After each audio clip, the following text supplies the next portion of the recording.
اعوذ باللہ من الشیطان الرجیم بسم اللہ الرحمن الرحیم رب اشرح لی صدری ویسر لی امری واحلل عقدۃ من لسانی یفقہوا قولی واجعل لی وزیرا من اہلی۔ السلام علیکم ورحمۃ اللہ وبرکاتہ۔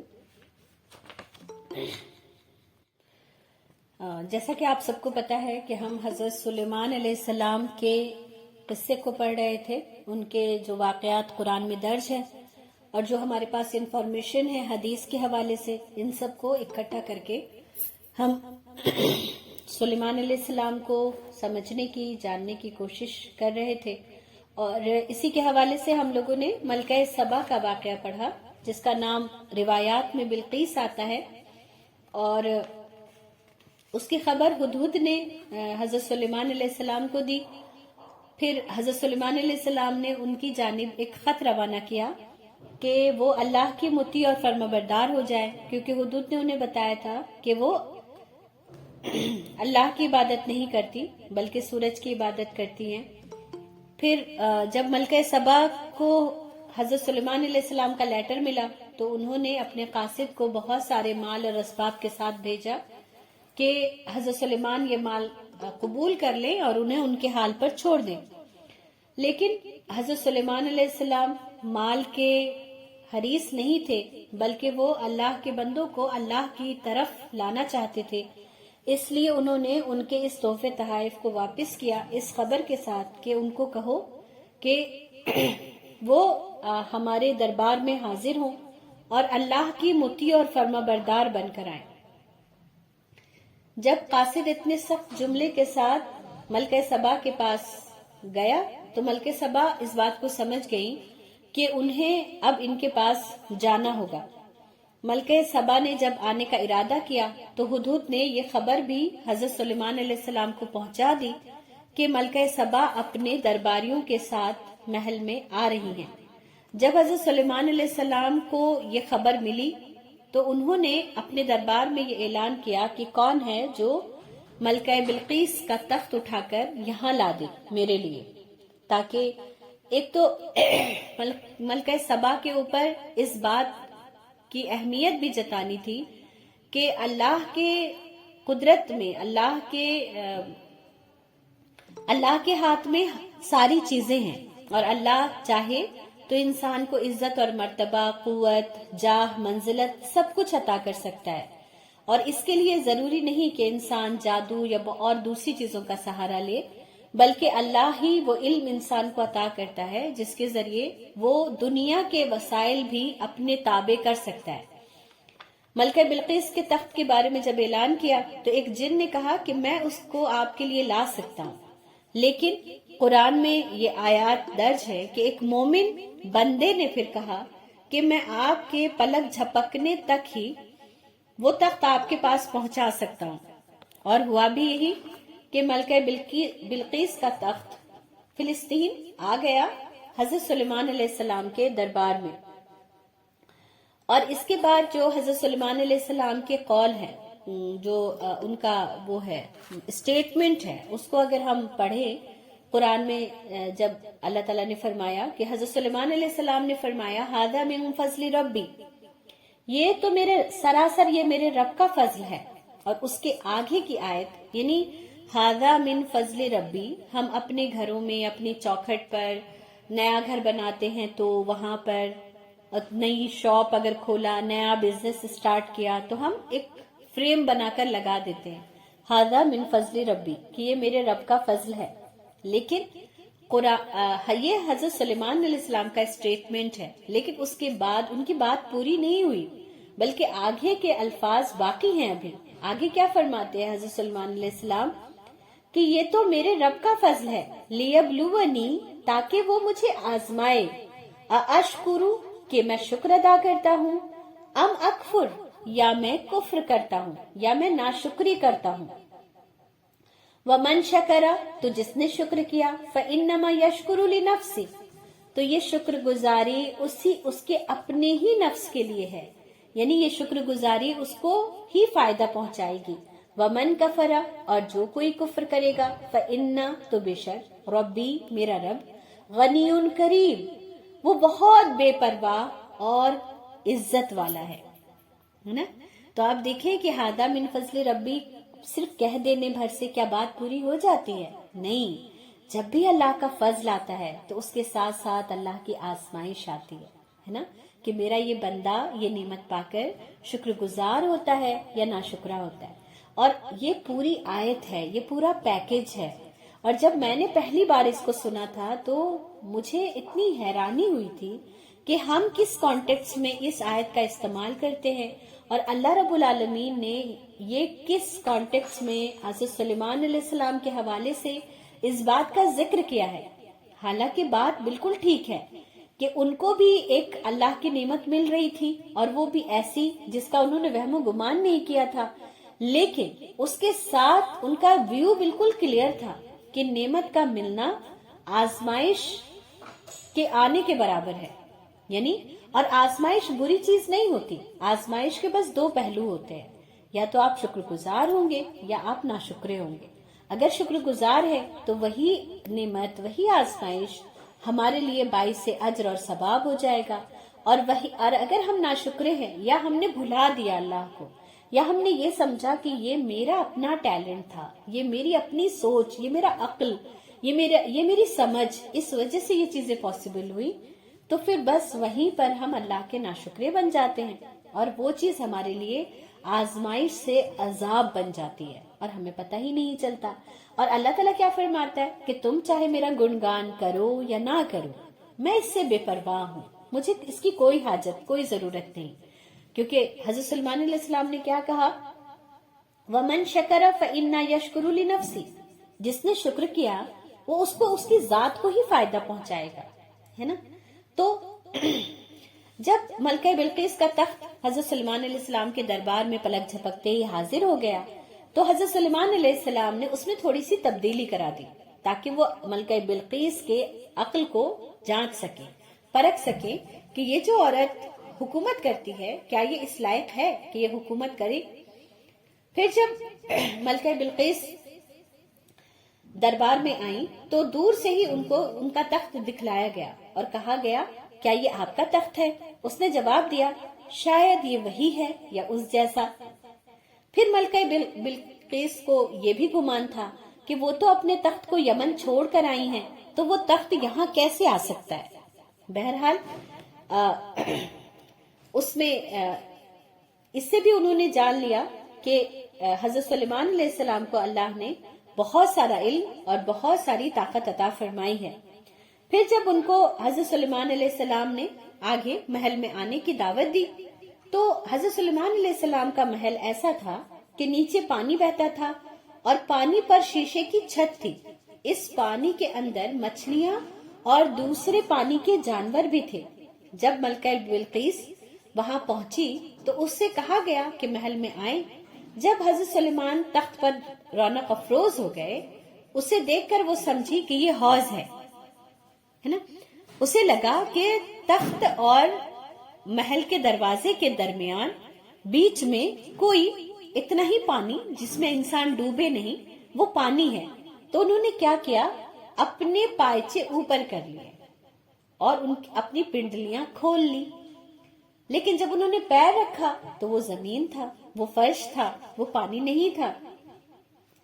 وہ سمجھ گئی کہ یہ تو عمارت ہے اور وہ کہنے لگی ربی انی ظلمت نفسی، اے میرے رب بے شک میں نے اپنی ذات پر ظلم کیا، اپنے آپ پر ظلم کیا. واسلمت، اور میں ایمان لائی، مع سلیمان للہ، سلیمان علیہ السلام کے اللہ پر، رب العالمین جو رب ہے تمام جہان کا، ہے نا. تو انہوں نے پھر کیا کیا؟ دیکھیں، جو اللہ کو پہچاننا چاہتے ہیں اپنے دل کی آنکھیں کھلی رکھتے ہیں، کسی حسد، کسی بغض، کسی عناد سے وہ پاک ہوتے ہیں. تو ایسے سلیم الفطرت لوگوں کو اللہ کی نشانیاں سمجھ میں آ جاتی ہیں. وہ اس میں یہ نہیں سمجھتے کہ یہ انسان اپنی بڑائی جتا رہا ہے، یہ انسان میرے اوپر کچھ جادو ٹونا کر رہا ہے یا مجھے اپنی بڑائی جتانے کی کوشش کر رہا ہے، بلکہ وہ اس میں اللہ کی پہچان کر لیتے ہیں، اللہ کی کاریگری کو سمجھ لیتے ہیں. ملکہ سبا نے بھی یہی کیا کہ وہ حضرت سلیمان علیہ السلام کے بادشاہت ان کی قوت، ان کی طاقت، ان کی تمام چیزوں میں انہوں نے اللہ کو پہچانا، اور یہ ہمیں بھی کرنا چاہیے۔ ہم جب کسی کے اندر صلاحیت، بہت ساری خوبیاں دیکھیں تو اس میں ہمیں اللہ کی کاریگری، اللہ کی حکمت، اللہ کے اپنے بندوں کو نعمت دینے، ان تمام چیزوں کی پہچان کرنی چاہیے کہ اللہ تعالیٰ کیسے کیسے اپنے بندوں کو نوازتا ہے، کتنا کتنا علم، عقل عنایت کرتا ہے۔ اور اسی لیے سلیمان علیہ السلام کی جو بہت ساری وہ ہیں، جو کوٹیشن ہے، جو باتیں ہیں، اس میں ایک بات اتنی پیاری ہے جس کو ہم لوگ بہت بار سنتے ہیں، وَإِذْ تَعَاذَنَ رَبُّكُمْ لَئِن شَكَرْتُمْ لَأَزِيدَنَّكُمْ، اور جب تمہارے پروردگار نے تمہیں آگاہ کر دیا ہے نا، جب تمہیں بتا دیا کہ اگر تم شکر گزاری کرو گے تو بے شک میں تمہیں زیادہ دوں گا، تو حضرت سلیمان علیہ السلام اور حضرت داؤد علیہ السلام کی پوری زندگی کس بات کی امت مسلمہ کو دعوت دیتی ہے کہ اگر تم شکر گزار رہو، اگر تم اللہ کے مطیع اور فرمانبردار بننا چاہتے ہو، اور اس کے ساتھ ساتھ تم اللہ سے بادشاہت، عزت، مرتبہ، طاقت، قوت بھی چاہتے ہو، تو اللہ تمہیں وہ سب بھی عنایت کرے گا، لیکن ان تمام چیزوں کا استعمال تمہیں اللہ کے راستے میں، اللہ کے بندوں کے کام کے لیے اسے استعمال کرنا ہوگا، اور اس کے لیے جو سب سے زیادہ جو صفت اپنے اندر ڈیولپ کرنے کی ضرورت ہے وہ ہے شکر گزاری، ہے نا۔ تو ہم لوگ زیادہ تر یہ والی آیت سنتے اور پڑھتے ہیں، لئن شکرتکم لأزیدنکم، لیکن اس کے پہلے جو آیت ہے وہ کیا ہے، وَإِذْ تَعَاذَنَ رَبُّكُمْ، اور جب تمہارے پروردگار نے تمہیں آگاہ کر دیا، تمہیں بتا دیا کہ اگر تم شکر ادا کرو گے تو وہ تمہیں زیادہ دے گا، ہے نا۔ تو یہ سورہ ابراہیم آیت نمبر 14 میں ہے، اور اس کو آپ لوگ یاد کر سکتے ہیں، جو ہمارے انشاءاللہ تعالی ہمارے زندگی میں ہمارے لیے بہت مشعل راہ ثابت ہوگا انشاءاللہ۔ ہمیں ہمیشہ اس بات کی ایک امید دلاتا رہے گا کہ میرے رب نے یہ بات کلیئرلی بتا دیا ہے کہ اگر میں شکر گزاری کروں گی تو اللہ مجھے بڑھا کے عطا کرے گا، ہے نا۔ اور کتنا ہوپ ہے، کتنی امید ہے اس ایک آیت میں۔ اور دیکھیں قرآن کی ہر آیت اپنے اندر سمندر رکھتی ہے، اور ہم لوگوں کی زندگی کو آسان بنانے کا فارمولا ہے نا۔ بس یہ ہے کہ ہم نے قرآن کو اس طرح پلٹا ہی نہیں، سمجھا ہی نہیں، دیکھا ہی نہیں، سمجھنے کی کوشش ہی نہیں کی اپنے رب کے کی ورڈز کو، جو اللہ تعالیٰ نے اپنے انبیاء کی زبان کے ذریعے ہمیں بتا دیا۔ سوچیں آپ، اللہ تعالیٰ کتنے پیارے انداز میں کہانی کی صورت میں سارا سین کریٹ کر کے، کیونکہ ہم انسان ہیں نا، ہمیں سین اچھے لگتے ہیں سننے میں۔ لوگ موویز کیوں دیکھنا پسند کرتے ہیں، ڈرامہ کیوں دیکھنا پسند کرتے ہیں؟ کیونکہ انہیں ایک سین، ایک کہانی کے ذریعے کوئی بات سمجھائی جاتی ہے۔ اس بات کا پتہ کیا رب کو نہیں ہے؟ رب کو بھی ہے، لیکن ہم اتنے بے وقوف ہیں کہ ہم ان تمام کہانیوں کو ایز اے کہانی سنتے ہیں، ہم اس کے اندر کے چھپے ہوئے میسج کو نہیں سمجھ پاتے کہ میرا رب مجھ سے کیا چاہتا ہے، میرا رب مجھے کیا تسلی دے رہا ہے، کہ تم بھی اگر پریشان ہو تو تم بھی اس بات کو یاد رکھو کہ تم شکر ادا کرو گی تو اللہ تعالیٰ تمہاری نعمتوں کو اور بڑھا دے گا۔ پھر حضرت سلیمان علیہ السلام کو اللہ تعالیٰ نے بہت ساری نعمتیں عطا فرمائی، اور جس کا ایک دو اور واقعات جو آپ قرآن میں انشاءاللہ تعالیٰ پڑھیں گے، اور وہیں پر اس کی تفصیل بھی پڑھ لیں گے، جس کا یہاں پر ذکر کرنا اتنا وہ نہیں تھا، کہ اللہ تعالیٰ نے انہیں بہت سارے، یعنی حضرت سلیمان علیہ السلام کو گھوڑوں سے بہت انسیت تھی، ان کے پاس عمدہ نسل کے گھوڑے تھے، اور وہ ان کے اوپر ہاتھ پھیرتے، پیار سے ان کو سراہتے، ان سے محبت کرتے تھے، ان کا خیال رکھتے تھے، خود ان کا چارہ پانی کبھی کبھی جا کر دیا کرتے تھے۔ اللہ تعالیٰ نے اسی طرح سے ہوا کو ان کے تابع کیا تھا کہ وہ مہینوں کا سفر لمحوں میں بلکہ کچھ سیکنڈ میں طے کر لیا کرتے تھے، اور وہ اپنے تخت پر جتنے چاہے لشکر لے جا سکتے تھے، ہے نا۔ وہ جو ہم الادین جو بچپن میں کارٹون دیکھتے تھے، جس میں ایک وہ ہوتا تھا قالین، اور اس پر یہ ساری کہانیاں کہاں سے آئی ہیں؟ یہ ساری انہی حضرت سلیمان علیہ السلام کے تخت کو ہی تصور کرتے کرتے انسان یہاں تک پہنچا کہ اس نے اسے کارپیٹ، تخت کیسا بھی بنا کر کے وہ کیا۔ اور یہ سچائی ہے۔ اگر ہمیں دوسرے مذہب میں بھی ایسی باتیں ملتی ہیں تو ہمیں اس بات کو سمجھنا چاہیے کہ اس وقت کے انسان کے پاس اللہ نے یہ پاور دیا تھا. دیکھیں، ایک انسان پلک جھپکتے ملکہ بلقیس کا تخت لے آیا، اس کا مطلب اللہ نے اسے وہ صلاحیت، وہ علم دیا تھا، ہے نا. کیونکہ یہ تمام کام، یہ تمام امور رب چاہے تو ہو سکتا ہے. آج ہمارے پاس جو سائنس کی چیزیں ہیں جس کے ذریعے ہم لوگوں کی زندگیاں آسان ہیں، وہ بھی کسی جادو سے کم نہیں ہے. کچھ کیمیکل، کچھ فارمولے یہ لگا کر کے انسانوں نے کتنی بڑی بڑی کامیابیاں حاصل کی ہیں، ہے نا. کیا یہ بہت بڑا معجزہ یا جادو نہیں ہے کہ ہم ایک سوئچ دباتے ہیں تو لائٹ جل جاتی ہے نا. پہلے کے لوگوں کو اگر آج کی سائنسی ترقی کا علم ہو جائے تو وہ تو حیران ہو جائیں گے، پاگل ہو جائیں گے کہ یہ کیسے انسان کر سکتا ہے. تو اسی طریقے سے ان کے زمانے کے جو ایجادات تھے اور علم تھا وہ آج ہمارے سمجھ میں آنے نہیں آ پاتا. لیکن اس کا یہ مطلب نہیں ہے کہ اگر ہماری سمجھ میں نہیں آ رہا تو وہ چیز نہیں ہے نا.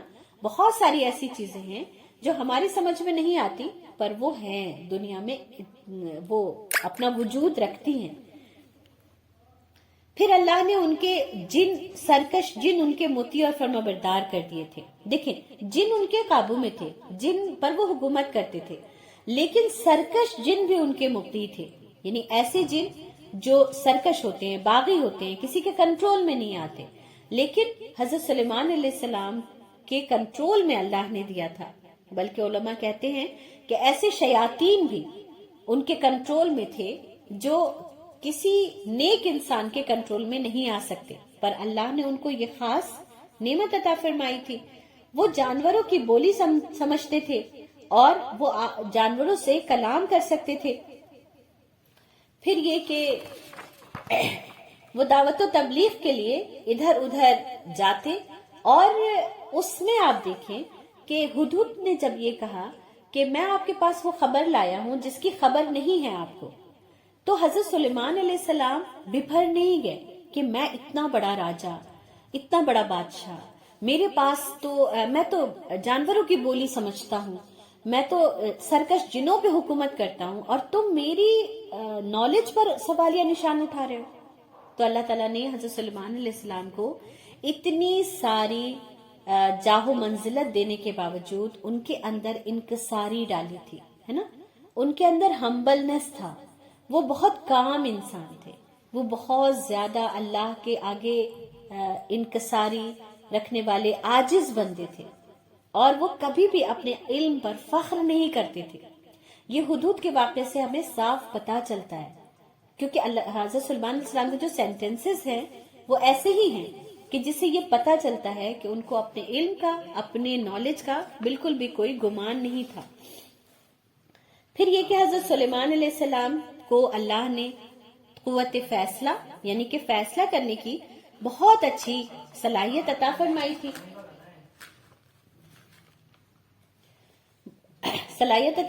تھی.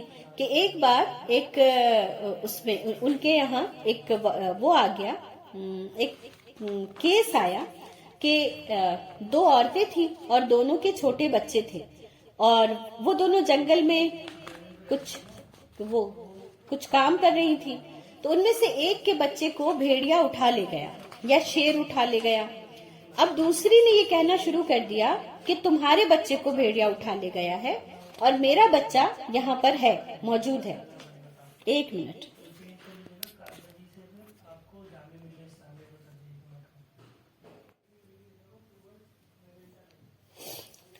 حضرت ابو ہریرہ رضی اللہ عنہ سے روایت ہے کہ رسول اللہ صلی اللہ علیہ وسلم نے فرمایا، دو عورتوں کے پاس ایک ایک بچہ تھا. بھیڑیے نے حملہ کیا اور ایک عورت کا بچہ لے گیا. بڑی نے کہا وہ تیرا بچہ لے گیا، چھوٹی نے کہا وہ تیرا لے گیا. انہوں نے حضرت داؤد علیہ السلام کے خدمت میں مقدمہ پیش کیا تو آپ نے بڑی کے حق میں فیصلہ دے دیا. باہر نکلی تو حضرت سلیمان سے ملاقات ہو گئی. حضرت سلیمان علیہ السلام نے فرمایا، چھری لاؤ، میں بچے کو چیر کر دونوں کو آدھا آدھا بچہ دے دیتا ہوں. چھوٹی نے کہا نہیں نہیں، ایسا نہ کریں، اللہ تعالیٰ آپ پر رحم فرمائے، یہ بچہ بڑی ہی کا ہے. سو آپ نے بچے کا فیصلہ چھوٹی کے حق میں دے دیا، ہے نا. اور دیکھیں یہ واقعہ وہ جو پنچ تنتر ہے اس میں بھی موجود ہے، کیونکہ ہم نے اپنے سلیبس میں اسے پڑھ رکھا ہے ہندی کی کتاب میں. اور یہ کسی اور بادشاہ کے نام سے ہے نا. تو کتنی ساری چیزیں لنک کرتی ہیں اور ہمیں سمجھ آنا چاہیے کہ یہ واقعات سچے ہیں، ان کے کیریکٹر بدل دیے گئے ہے نا. تو حضرت سلیمان علیہ السلام نے جس عقل مندی سے اس بات کا فیصلہ کیا یہ ہمارے سمجھ میں آ گیا ہے نا، کہ بڑی تو تیار ہو گئی تھی اپنے بچے کو آدھا آدھا کرانے، اور چھوٹی نے انکار کر دیا تو وہ سمجھ گئے کہ بچہ اسی کا ہے. یہ اس طرح سے اللہ تعالیٰ نے ان کے بارے میں فرمایا کہ ہم نے اسے حکمن و علمن، کہ اسے حکمت اور بہت سارا علم عطا فرمایا تھا. حضرت سلیمان علیہ السلام کے بارے میں احادیث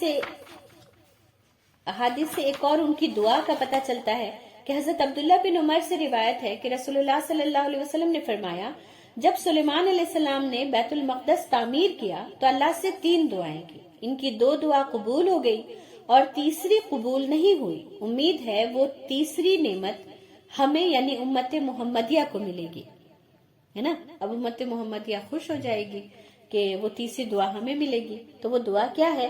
آپ نے پہلی دعا اللہ سے یہ کی کہ آپ کے فیصلے حق پر مبنی ہوں اور اللہ کے فیصلوں کے مطابق ہوں. اللہ نے یہ چیز آپ کو عطا کر دی. آپ نے دعا کی کہ آپ کو ایسی حکومت ملے جو کسی اور کے لائق نہ ہو. اللہ نے آپ کی یہ دعا بھی قبول کی. اور اس دعا کے بارے میں کیا ہے کہ حضرت سلیمان علیہ السلام نے فرمایا رب اغفر لی وہب لی ملکا لا ينبغی لأحد من بعدی انک انت الوہاب. اے میرے رب مجھے بخش دے اور مجھے ایسا ملک عطا فرما جو میرے سوا کسی کے لائق نہ ہو. چنانچہ آپ کی دعا قبول ہو گئی ہے نا. تو حضرت سلیمان علیہ السلام کی یہ دعا اللہ نے قبول کیا. اور اس کے بارے میں حضرت ابو دردہ سے روایت ہے کہ انہوں نے فرمایا کہ نبی صلی اللہ علیہ وسلم نماز پڑھانے کے لیے کھڑے ہوئے تو ہم نے آپ کو نماز کے دوران یہ فرماتے سنا میں تجھ سے اللہ کی پناہ میں آتا ہوں، میں تجھ پر اللہ کی لعنت بھیجتا ہوں. 3 بار فرمایا اور آپ نے اپنا ہاتھ آگے بڑھایا گویا کسی چیز کو پکڑنا چاہتے ہو. جب نماز سے فارغ ہوئے تو ہم نے عرض کیا اللہ کے رسول ہم نے آج آپ کو نماز میں وہ باتیں کہتے سنا جو بات پہلے کبھی نہیں سنا. ہم نے آپ کو ہاتھ بڑھاتے ہوئے بھی دیکھا، اس کی وجہ کیا ہے؟ نبی صلی اللہ علیہ وسلم نے فرمایا اللہ کا دشمن ابلیس آگ کا شعلہ لے کر آیا تھا کہ میرے چہرے پر پھینک دے. تب میں نے 3 بار اس سے اللہ کی پناہ مانگی اور میں نے چاہا کہ میں اسے پکڑ لوں، لیکن حضرت سلیمان علیہ السلام کی وہ دعا یاد آ گئی تو میں نے اس کا ارادہ ترک کر دیا ہے نا. کیا دعا تھی کہ مجھے ایسا ملک عطا فرما جو میرے سوا کسی کے لائق نہ ہو ہے نا. تو اپنے بھائی کی دعا کا بھی احترام کیا رسول اللہ صلی اللہ علیہ وسلم نے، کیونکہ حضرت سلیمان علیہ السلام کے اختیار میں یہ تھا کہ وہ سرکش جن کو ہتکڑیوں میں جکڑ کر رکھ سکتے تھے ہے نا. تو اس طرح سے حضرت سلیمان علیہ السلام کی یہ دعا تھی جو اللہ تعالیٰ نے قبول فرمائی. لیکن جو آخری دعا ہے وہ کیا تھی کہ آپ نے دعا کی کہ جو شخص گھر سے صرف اس مسجد میں نماز کے ارادے سے روانہ ہو وہ گناہوں سے اس طرح پاک ہو جائے جس طرح اپنی ماں کے پیٹ سے پیدا ہوتے وقت گناہوں سے پاک تھا. لیکن یہ دعا اللہ نے ان کی قبول نہیں کی اور اللہ کے رسول صلی اللہ علیہ وسلم نے فرمایا کہ مجھے امید ہے اللہ نے یہ دعا ہمارے حق میں قبول فرما لی ہے نا.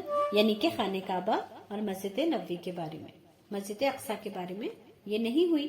تو ہم سب کو پتا ہے کہ مسجد اقصی کی تعمیر حضرت یعقوب علیہ السلام نے کیا، کیونکہ ہم جانتے ہیں کہ یہ جو دوبارہ تعمیر تھی حضرت سلیمان علیہ السلام کے ذریعے، یہ دوبارہ تعمیر تھی، پہلی بار کی تعمیر نہیں تھی.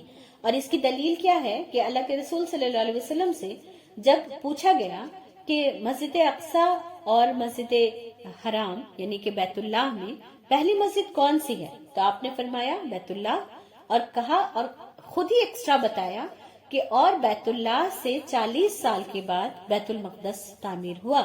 اور ہم سب نے پڑھ رکھا ہے کہ حضرت یعقوب علیہ السلام نے اس کو پہلی مرتبہ تعمیر کیا، اور لیکن اس کو بہت وسیع، خوبصورت اور بہت سارے موتی، ہیرے، جواہرات لگا کر کے حضرت سلیمان علیہ السلام نے بیت المقدس کی تعمیر کروائی.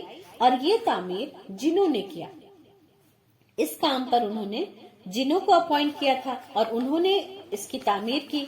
اور اس کے بارے میں اللہ کا جو ارشاد ہے سورہ سبا میں، پھر جب ہم نے اس کے لیے موت کا حکم صادر کر دیا تو کسی چیز سے اس کا مرنا معلوم نہ ہوا مگر گھن کے کیڑے سے جو ان کا عصا کھاتا رہا. جب عصا گر پڑا تب جنوں کو معلوم ہوا کہ وہ فوت ہو چکے ہیں، اور اگر وہ غیب کو جانتے ہوتے تو ذلت کی تکلیف میں نہ رہتے.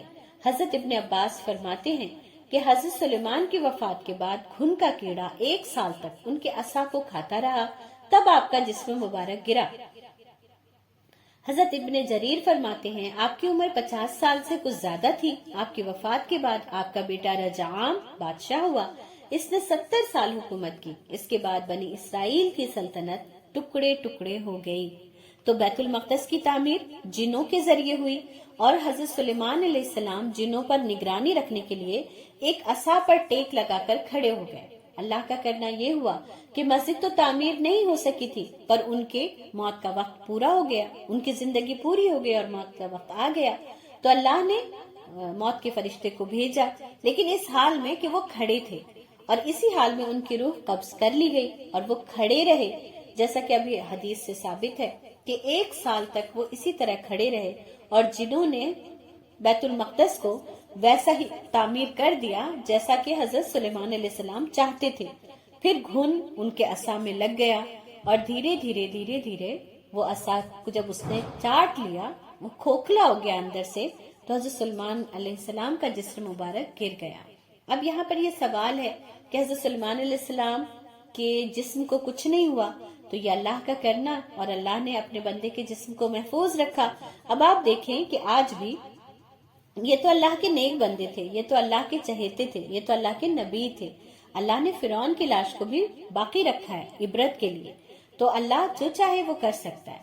اور یہ جو سینٹینس ہے کہ جب عصا گر پڑا تب جنوں کو معلوم ہوا، کہ وہ کہنے لگے اگر وہ غیب جانتے تو ذلت کی تکلیف میں نہ رہتے.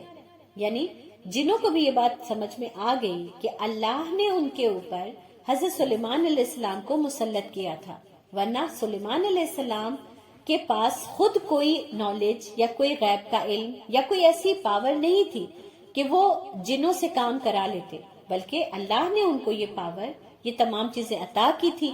اور پھر چونکہ اگر سلیمان علیہ السلام اسی طرح دنیا سے چلے جاتے تو جنوں کے اندر ان کی جو ہیبت یا ان کا جو درجہ تھا وہ اس لیول کا پہنچ سکتا تھا جس سے وہ شرک میں مبتلا ہو جاتے. تو اللہ تعالیٰ نے ایک بندے کی عاجزی اور ایک بندے کا اس کی اپنی ذات پر کوئی کنٹرول نہ ہونا، یہ بھی جنوں پر ثابت کر دیا کہ جن بھی یہ بات سمجھ لے کہ حضرت سلیمان علیہ السلام کے پاس جتنی پاور، جتنی طاقت، جتنی قوت تھی وہ اللہ رب العالمین کے جانب سے تھی، اور اللہ چاہتا تھا کہ حضرت سلیمان اس طرح کام کرے. ورنہ حضرت سلیمان علیہ السلام اگر خود سمجھتے، اگر خود اپنے اوپر کوئی طاقت رکھتے تو وہ اس طرح کی موت کبھی گوارا نہ کرتے، ہے نا. تو یہ ایسا اینڈ ہونا بہت ضروری تھا تاکہ انسان یہ سمجھ سکے کہ حضرت سلیمان علیہ السلام بھی انسان تھے، اللہ کے حکم کے پابند، اللہ کی مرضی کے پابند، اور موت اور حیات کا فیصلہ اللہ کے اختیار میں ہے، اور یہ بھی کہ وہ کیسے اور کب آئے گی، یہ تمام باتیں اللہ کے اختیار کی ہیں. تو ہم لوگوں نے الحمدللہ حضرت سلیمان علیہ السلام کا قصہ بھی مکمل کر لیا، اس امید کے ساتھ کہ اللہ تعالی ہم سب کو ان تمام پیارے پیارے نبیوں کے پوری زندگی پر ہمیں غور کرنے کی سمجھ بھی عطا فرمائے گا، اور اپنی زندگی میں ہمارے ساتھ بھی اگر ایسی کچھ چیزیں پیش آئیں گی تو ہم اس سے اپنے لیے نصیحت بھی نکال سکیں گے. یہاں پر ایک اور بات یہ کہ دیکھیں، دنیا مانگنا بری چیز نہیں، پر دنیا مانگ کر اس کا استعمال آخرت کی تیاری کے لیے کرنا یہ اچھی چیز ہے.